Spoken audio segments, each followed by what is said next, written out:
എം.ആർ. അജിത് കുമാറിന്റെ വളരെ നാളത്തെ ആഗ്രഹമാണ് DGP എന്ന സ്വപ്നം.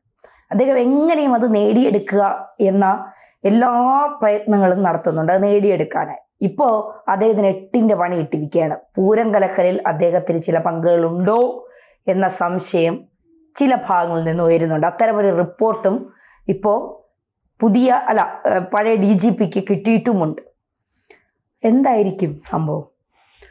അതായത് തൃശ്ശൂർ പൂരം കഴിഞ്ഞ വർഷത്തെ പോയി, ഇപ്പോൾ കഴിഞ്ഞാൽ അതിന് മുന്നിലത്തെ തൃശ്ശൂർ പൂരം ലോക്സഭാ തെരഞ്ഞെടുപ്പൊക്കെ നടക്കുന്ന സമയത്താണ് ആ പൂരം ആഘോഷപരമായിട്ട് നടന്നത്. പക്ഷേ ആ പൂരത്തിൻ്റെ വെടിക്കെട്ടുമായി ബന്ധപ്പെട്ടിട്ട് വലിയ വിവാദമാണ് അന്നുണ്ടായത്. പൂരം കലക്കാൻ വേണ്ടി അന്ന് അവിടെ ഡ്യൂട്ടിയിലുണ്ടായിരുന്ന ADGP എം.ആർ. അജിത് കുമാർ അതിനു വേണ്ടിയുള്ള സൗകര്യങ്ങൾ ചെയ്തു കൊടുത്തു എന്ന് പറഞ്ഞിട്ട് CPM-ഉം CPI-യും മറ്റ് സംഘടനകളുമെല്ലാം എം.ആർ. അജിത് കുമാറിനെതിരെ തിരിഞ്ഞ ഒരു വാർത്ത നമ്മളെല്ലാം ശ്രദ്ധയിൽപ്പെട്ടിട്ടുണ്ടാവും. അന്ന് ആ സമയത്ത് അവിടെ ആംബുലൻസിൽ സുരേഷ് ഗോപിക്ക് വരാനും ഒക്കെ സൗകര്യം ചെയ്തു കൊടുത്തു എന്ന് പറഞ്ഞ വലിയ വാർത്തയാണത്. എം.ആർ. അജിത് കുമാറിനെ സംബന്ധിച്ചിടത്തോളം എം.ആർ. അജിത് കുമാറിൻ്റെ ഏറ്റവും വലിയ മോഹമാണ് DGP ആവുക എന്നുള്ളത്. സ്വാഭാവികമായിട്ടും അയാൾക്കാകാം, അതിനുള്ള ഇതൊക്കെ ഉണ്ട്. ഇപ്പോൾ അടുത്ത DGP ആയിട്ട് എം.ആർ. അജിത് കുമാറിനെയാണ് നിശ്ചയിച്ചിട്ടുള്ളത്. അദ്ദേഹത്തിന് മന്ത്രിസഭ തന്നെ അതിനുള്ള അംഗീകാരവും കൊടുത്തു DGP ആക്കാൻ വേണ്ടിയുള്ള. അതിനിടയിലാണ് ഈ പൂരം കലക്കലുമായി ബന്ധപ്പെട്ടുള്ള ഒരു അന്വേഷണം നടക്കുന്നുണ്ടായിരുന്നു. അതിൻ്റെ റിപ്പോർട്ട് ഇന്നലെ DGP ഷെയ്ഖ് ദർവേസ് സാഹിബിന് കൊണ്ടേ കൊടുത്തു. അതിനകത്ത് ഈ പൂരം കലക്കലുമായി ബന്ധപ്പെട്ട് എം.ആർ. അജിത് കുമാറിന് പങ്കുണ്ട് എന്ന് പറഞ്ഞൊരു റിപ്പോർട്ടാണ് ഇപ്പോൾ കൊടുത്തിട്ടുള്ളത്. സ്വാഭാവികമായിട്ടും ആ അന്വേഷണ റിപ്പോർട്ട് DGP സർക്കാരിന് സമർപ്പിക്കും.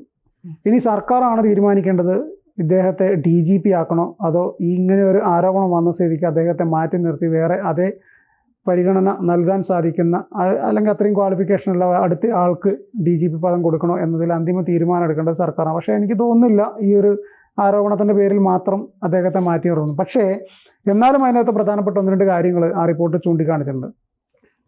ഈ പൂരം ഇഷ്യൂ ആയി നിൽക്കുന്ന സമയത്ത് അന്ന് ആ സ്ഥലത്ത് മന്ത്രി രാജൻ ഉണ്ടായിരുന്നു. രാജൻ തൃശ്ശൂരിൻ്റെ ചുമതല ഒക്കെ ഈ പൂരവുമായി ബന്ധപ്പെട്ടുള്ള ചുമതലയൊക്കെ നിർവഹിച്ച് അവിടെ നിൽക്കുന്ന അദ്ദേഹം ഈ എം.ആർ. അജിത് കുമാറിനെ വിളിച്ചപ്പം ഫോൺ എടുത്തില്ല. കളക്ടർ വിളിച്ചു, ഫോൺ എടുത്തില്ല. അങ്ങനെ ഉത്തരവാദിത്തപ്പെട്ട സ്ഥാനത്തിരിക്കുന്ന പല ആളുകളും ഈ സമയത്ത് ഇദ്ദേഹത്തെ വിളിച്ചപ്പോൾ ഇദ്ദേഹം ഫോൺ എടുത്തില്ല. പിന്നീട് DGP എം.ആർ. അജിത് കുമാറിനോട് ചോദിക്കുകയാണ്, താങ്കളെ ഒരുപാട് തവണ പലരും ബന്ധപ്പെടാൻ ശ്രമിച്ചു, എന്തുകൊണ്ട് ഫോൺ എടുത്തില്ല എന്ന് ചോദിച്ചപ്പോൾ ഞാൻ ഉറങ്ങുകയായിരുന്നു എന്ന മറുപടിയാണ് അദ്ദേഹം തിരിച്ചു കൊടുത്തത്. സൈലന്റ് ആക്കി വെച്ചിട്ട് ഉറങ്ങിക്കാണ്. നല്ല സുഖമാണല്ലോ. ഇവിടെ തിരുവനന്തപുരത്ത് ഉണ്ടായിരുന്ന ആളെ ഉത്തരവാദിത്തപ്പെട്ട ഒരു പരിപാടി ഏൽപ്പിച്ചിട്ട് തൃശ്ശൂർ പറഞ്ഞു വിട്ടിട്ട് പൂരം രാവും പകലും അവിടെയുള്ള ആൾക്കാർ ഉറങ്ങാതെ, പോലീസുകാർ ഉറങ്ങാതെ, ഉദ്യോഗസ്ഥന്മാർ ഉറങ്ങാതെ നിന്നിട്ട് അതെല്ലാം നികുമ്പം അതിൻ്റെ ഏറ്റവും ചുമതല കൊടുത്തയാൾ ഫോൺ സൈലന്റ് ആക്കി വെച്ചിട്ട് കിടന്നുറങ്ങും. ക്ഷീണം കാണും, കലക്കിയതല്ലേ പൂരം, അപ്പോൾ ക്ഷീണം ഉറപ്പായിട്ടും കാണും. കലങ്ങിയില്ല എന്ന് പറഞ്ഞ് അയച്ചിട്ട് പോയിരുന്നതായിരിക്കും. കലങ്ങിയില്ല. അതിനിടയിൽ RSSന്റെ നേതാവിനെ കാണാൻ പോയി എന്നുള്ള ഒരു വാർത്ത വന്നു. അപ്പോൾ എന്താണ് അദ്ദേഹത്തിന്റെ പേരെന്നൊന്നും എനിക്ക് ഓർമ്മയില്ല. എന്താവട്ടെ, ആളെ കാണാൻ പോയി. എം.ആർ. അജിത് കുമാറിന് എന്തോ സ്വാർത്ഥ താല്പര്യമുണ്ട്. കേന്ദ്ര സർക്കാരിൽ നിന്ന് എന്തോ ഒരു പദവി എം.ആർ. അജിത് കുമാറിന് നേടിയെടുക്കാനുണ്ട്.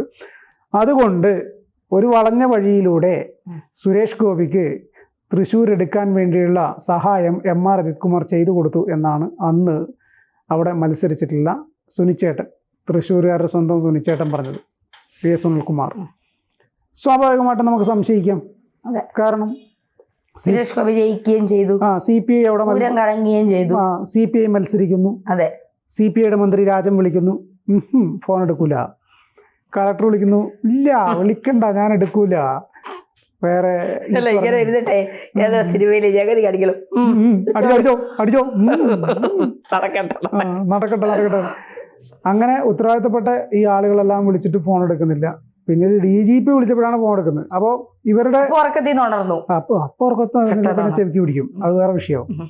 എന്നിട്ട് ഞാൻ ഉറങ്ങുമായിരുന്നു സാർ എന്ന് പറഞ്ഞിട്ട് അങ്ങനെ പറഞ്ഞു. അപ്പോൾ സ്വാഭാവികമായിട്ടും ഒരു ആംബുലൻസ് എന്ന് പറയുന്ന വാഹനം രോഗികളെ കൊണ്ടുപോകാൻ വേണ്ടി മാത്രം ഉള്ളൊരു വാഹനമാണ്, ഒരു യാത്രാവാഹനമല്ല. എന്ത് അടിയന്തര ഘട്ടത്തിൽ രോഗികളെ കൊണ്ടുപോവുക, അല്ലാതെ മറ്റ് ആളുകൾക്ക് യാത്ര ചെയ്യാനുള്ള സൗകര്യങ്ങൾ ഒരുക്കുന്ന വാഹനമല്ല. സ്വാഭാവികമായിട്ടും പൂരത്തിന് ലക്ഷക്കണക്കിന് ആളുകൾ വരുന്നൊരു സമയം. അവിടത്തേക്ക് വാഹനത്തിൽ ആർക്കും എത്തിപ്പെടാൻ പറ്റില്ല എന്നൊരു വസ്തുത. പോലീസ് വാഹനങ്ങൾ പോലും അതിൻ്റെ ഇടയിലേക്ക് കയറ്റാറില്ല. പക്ഷേ അന്ന് ഈ NDAയുടെ കാൻഡിഡേറ്റ് ആയിട്ടുള്ള സുരേഷ് ഗോപി സേവാഭാരതിയുടെ ആംബുലൻസിൽ ഈ പ്രശ്നം നടക്കുന്നിടത്തേക്ക് വരുന്നു. സേവാഭാരതി അലാറൊക്കെ ഇട്ടിട്ട് ആംബുലൻസിൽ ഇദ്ദേഹത്തെ കൊണ്ട് ഇറക്കുന്നു. അതിന് സൗകര്യം ചെയ്തു കൊടുത്തത് MR അജിത് കുമാറാണ് എന്ന് പറഞ്ഞിട്ടുണ്ട്. കാരണം പോലീസ് കടത്തിവിടാതെ ഒരു ആംബുലൻസ് അകത്തേക്ക് കയറൂല. അപ്പോൾ അവിടെ ഡ്യൂട്ടിയിലുള്ള പോലീസ് ഉദ്യോഗസ്ഥൻ അത് കയറ്റി വിടണമെങ്കിൽ സ്വാഭാവികമായിട്ടും അയാൾ മുകളിൽ ചോദിക്കും ഇങ്ങനൊരു വാഹനം കടത്തിവിടേണ്ടതുണ്ടോ എന്നുള്ളത്.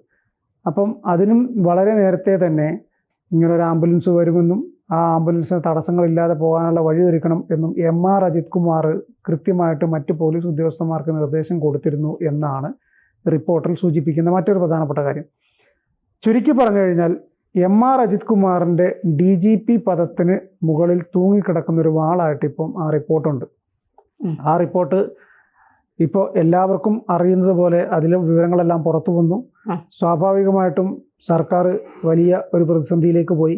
കാരണം MR അജിത് കുമാറിനേക്കാൾ ക്വാളിഫിക്കേഷനുള്ള അല്ലെങ്കിൽ പരിഗണിക്കേണ്ടിയിരുന്ന ആളുകളെ കേന്ദ്ര സേനയിലേക്കും കേന്ദ്രത്തിൻ്റെ പ്രത്യേക റിക്രൂട്ട്മെൻറ്റിലേക്കും പറഞ്ഞു വിട്ടതിന് ശേഷം ഡെപ്യൂട്ടേഷനിൽ പറഞ്ഞു വിട്ടിട്ടാണ് ഈ MR അജിത് കുമാർ എന്ന് പറയുന്ന ഒരു ബിംബത്തെ കൊണ്ടുപോയിട്ട് DGP ആക്കി ഇരുത്താൻ വേണ്ടിയിട്ട് സർക്കാർ തീരുമാനിച്ചിരിക്കുന്നത്.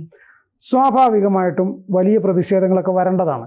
പക്ഷേ സർക്കാർ അതിന് പറയുന്ന ന്യായം മറ്റുള്ളവർക്ക് ഇന്നുള്ള ഡെപ്യൂട്ടേഷൻ വന്നതുകൊണ്ട് അടുത്ത ആൾ എന്ന നിലയിൽ MR അജിത് കുമാറിനെ മാത്രമേ പരിഗണിക്കേണ്ടതുള്ളൂ, അദ്ദേഹത്തിനാണ് അതിനുള്ള ക്വാളിഫിക്കേഷൻ ഉള്ളത് എന്നാണ് പറയുന്നത്. പക്ഷേ ഈ MR അജിത് കുമാറിനെ ഇനി എന്ത് പറഞ്ഞിട്ട് DGP സ്ഥാനത്തേക്ക് ഇരുത്തും? ഒരാരോപണം വന്ന സ്ഥിതിക്ക് ആ ആരോപണം ഇനി ആ റിപ്പോർട്ട് എല്ലാം പരിശോധിച്ചിട്ട് ആ റിപ്പോർട്ടിൽ കഴമ്പില്ല അല്ലെങ്കിൽ അത് പരിഗണിക്കേണ്ടതാണ് എന്ന് പറഞ്ഞിട്ട് അതിൻ്റെ പരിശോധന നടത്തിയതിന് ശേഷമല്ലേ പറ്റുള്ളൂ. പക്ഷെ 9 ദിവസമേ ഉള്ളൂ MR അജിത് കുമാറിന് DGP ആകാൻ. ഈ 9 ദിവസത്തിനിടയ്ക്കാണ് ഈ റിപ്പോർട്ട് വന്നത്. ഇന്നലെ വന്ന റിപ്പോർട്ട്. ഇനി 9 ദിവസമേ ഉള്ളൂ.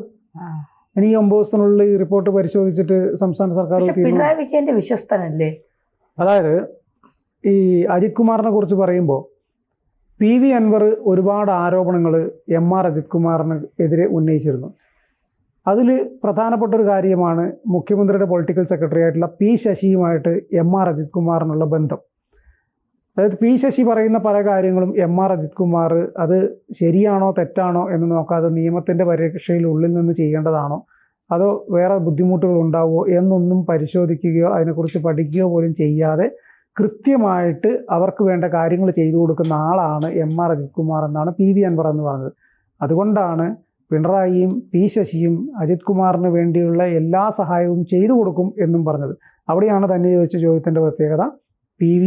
PV അൻവർ പറഞ്ഞതുപോലെ പിണറായി വിജയൻ്റെ വിശ്വസ്തനാണോ MR അജിത് കുമാർ എന്നുള്ളത്. ഇനി MR അജിത് കുമാർ DGP ആകുമോ, പിണറായി എന്ത് തീരുമാനമെടുക്കും എന്നതിനെ അടിസ്ഥാനപ്പെടുത്തി നമുക്ക് നോക്കാം. വിശ്വസ്തനാണോ അതോ വേണ്ടപ്പെട്ട ആളാണോ അതോ ഒരു കടക്ക് പുറത്ത് എന്ന് പറഞ്ഞ് നിർത്തേണ്ടതാണോ എന്നുള്ളത് നമുക്ക് നോക്കാം.